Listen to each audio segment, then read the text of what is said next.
The night that refused to let go. The blackout came without warning. One moment, the streets of Chicago glowed with tired neon and traffic lights. The next, everything went dark.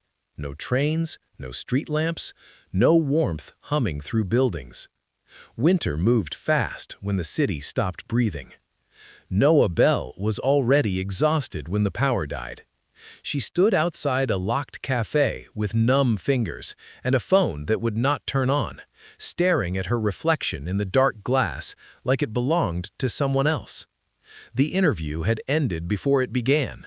The manager never showed.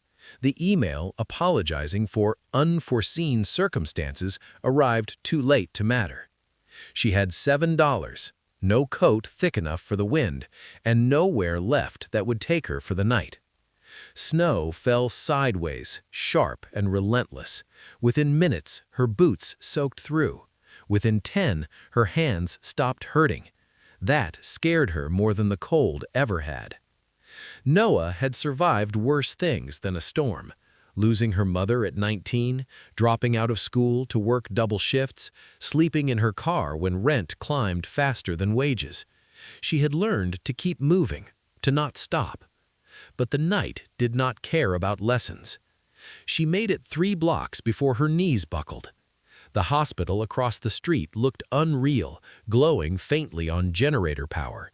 Too far. She leaned against a bus shelter instead, sliding down until the plastic wall held her upright. Her breathing went shallow, her thoughts slowed, as if wrapped in cotton. That was when Matthew Hale noticed her.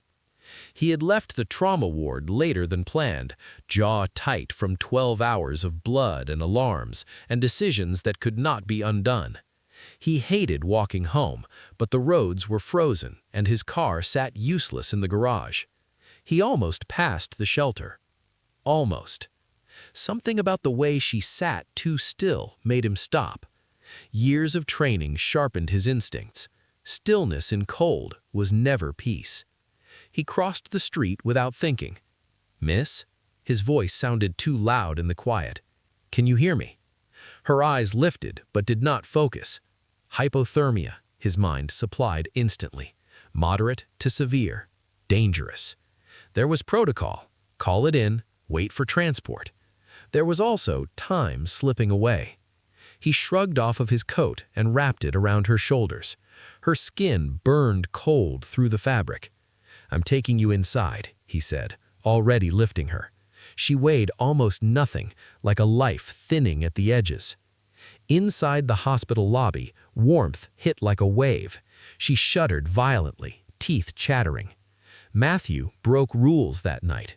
He bypassed intake, cleared a call room, stripped off her wet layers with hands that stayed clinical even as his pulse raced. He wrapped her in heated blankets and sat close enough to share heat, watching numbers rise slowly on the monitor.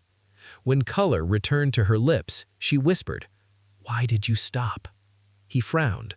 "What do you mean?" "Everyone else walked past. You didn't." Something shifted in his chest at that. Outside, the storm raged on, but in that small room, 2 strangers breathed in sync, and the night loosened its grip. Shelter is not the same as safety. Noah woke to quiet beeping and the unfamiliar weight of warmth. For a moment, panic flared in her chest. Hospitals meant bills. Bills meant problems she could not solve. She tried to sit up, but a gentle hand pressed her shoulder back down. "Easy," Matthew said. "You're safe." Safe was a word she had learned not to trust. She took in the small on-call room, the pale walls, the blankets tucked too carefully around her. She was wearing borrowed scrubs, the sleeves rolled up. Embarrassment flushed her face, hotter than the heater. "I didn't steal anything," she blurted. Matthew blinked, then shook his head. "No one thinks you did." Silence settled, thick but not uncomfortable. He handed her a cup of water, watching closely as she drank. She noticed the dark circles under his eyes, the way he leaned against the counter like his bones were tired. "You should have called an ambulance," she said quietly. "I am the ambulance," he replied. Then softer, "You wouldn't have lasted the wait." That truth sat heavy between them. She stayed longer than either expected. The city remained locked in ice, buses delayed, shelters full. Matthew arranged paperwork he told himself was temporary, observation, recovery, just until the roads cleared. He told himself that.